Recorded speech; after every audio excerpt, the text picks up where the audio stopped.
આજના હિતોપદેશ. પદથી મળતી પ્રતિષ્ઠાનો સમય મર્યાદિત છે, જ્યારે વ્યક્તિત્વથી મળતી પ્રતિષ્ઠા આજીવન છે.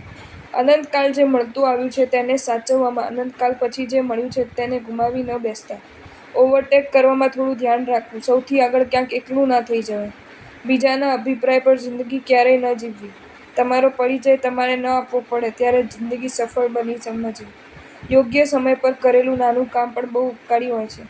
અંગત હતા એણે જ નીલામ કર્યા. આદર તો એ કરે છે જે અજાણ્યા છતાં અંગત છે. નથી આવડતું કે નથી સમજાતું તેનો ઉપાય છે.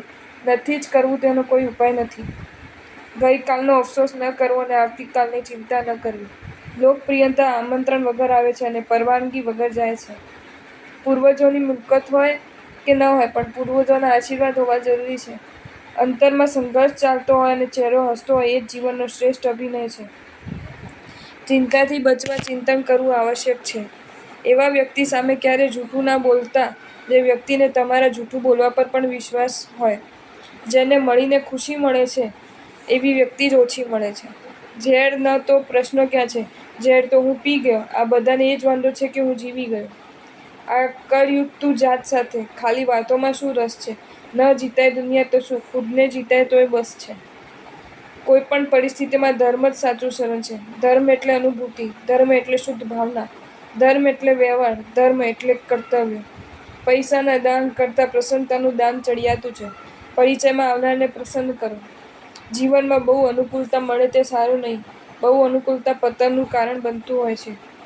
જીવનમાં જે કદર કરે છે તે દૂર રહીને પણ પાસે જ છે. જે નજીક રહીને પણ લાગણીઓ ન સમજે તે પાસે રહીને પણ ખૂબ દૂર છે. ખુલ્લા દિલ ઝઘડો કરી શકે એનો ભરોસો કરવામાં વાંધો નહીં. દુઃખના સમયમાં સૌથી વધારે કર્મ ખપાવી શકાય છે. અંત સમય કેવો વિચારો?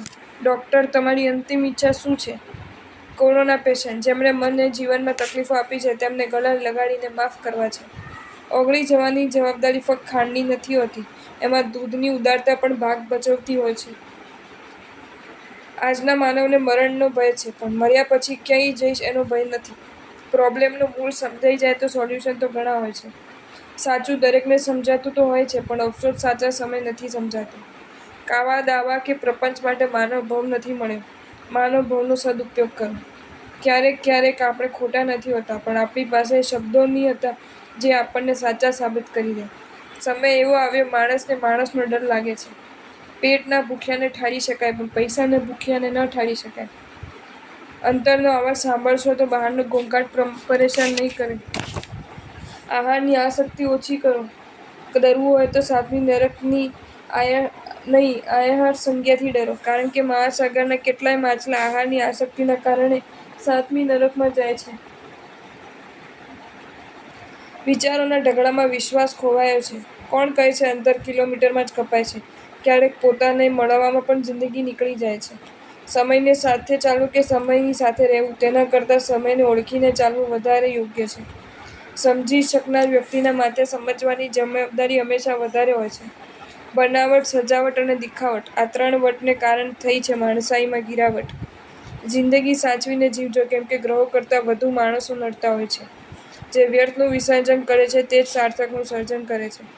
માણસ ખોટું કરતી વખતે ડાબે જમણે આગળ પાછળ જોઈ લેતા હોય છે, બસ ઉપર જોવાનું ભૂલી જાય છે. જે વ્યક્તિ માનસિક રીતે મજબૂત છે એ વ્યક્તિના મનમાં ક્યારેય પણ બદલો લેવાની ભાવના જન્મ લેતી નથી. જ્યારે તક આવે ત્યારે તૈયાર રહો, કેમ કે જ્યાં તક અને તૈયારી ભેગા મળે છે તેને જ ભાગ્ય કહેવાય. રૂપિયાના જોરે જીવતા લોકોને અત્યારે કોરોનાએ સમજાઈ જવું જોઈએ કે જો રૂપિયાનો પણ ખરાબ સમય આવી શકે તો આપણી શું ઓકાત. કમાણી કરતાં ઓછું વાપરે એ જ સમજદાર માણસ છે, કારણ કે અમીર દેખાવાના ખેલમાં કેટલાય ગરીબ થઈ ગયા. લેશ માત્ર સંદેહ નથી મને ઈશ્વરના ફેંસલા ઉપર. સજા મળી રહી છે તો ગુનાઓ પણ જરૂર કર્યા હશે. જે તમારે વગર ખુશ છે તેમને ક્યારેય ડિસ્ટર્બ નહીં કરો. અનુભવ કહે છે જો મહેનત આદત બની જાય તો કામયાબી કિસ્મત બની જાય છે. એ વાતનું ધ્યાન રાખો કે સમય અને સ્થિતિ ક્યારે પણ બદલી શકે છે. એટલા માટે ક્યારેય કોઈનું અપમાન ન કરવું, ક્યારેય કોઈને નીચા ન ગણવા.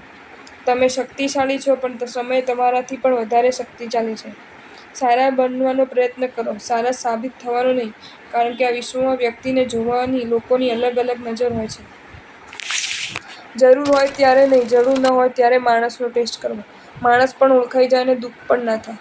લડનારા જ વિજય પ્રાપ્ત કરી શકે, બાકી જોવાવાળો તો ફક્ત તાળીઓ જ પાડી શકે. સુખ દુઃખ એ બંને મનની કલ્પના છે. આનંદ એવી ચીજ છે જે બીજાને આપી તમે વધારે આનંદ આવે. જિંદગી ટૂંકી છે અને ઝાંઝળ લાંબી છે, માટે ઝાંઝળ ટૂંકી કરો તો સુખરૂપે જિંદગી લાંબી રાખશે. લખેલા શબ્દો લીટા મારવાથી ભૂંસાતા નથી. પવિત્રતાનું મૂળ સદાચાર છે. પરિગ્રહની મૂર્છા પાપનું મૂળ છે. સંપત્તિ કદી સંક્લેશમુક્ત ન હોય. જ્યાં માલ છે તે દુઃખનો માળ છે. કોઈની લાગણીઓને સમયસર મહેસૂસ કરજો, નહીં તો એની પણ એક્સપાયરી ડેટ હોય છે. બેસ્ટ કેરેક્ટર જ સફળતાનો દરવાજો છે. અજન્મા બનવાનો રાજમાર્ગ એટલે સમ્યક ચારિત્ર. જીવ અનંતકાળથી રખડે છે તે મિથ્યાત્વના કારણે. સમ્યક પામ્યા પછી પણ જીવ અર્ધપૂતગલ રખડે છે તે અવિદ્યના કારણે.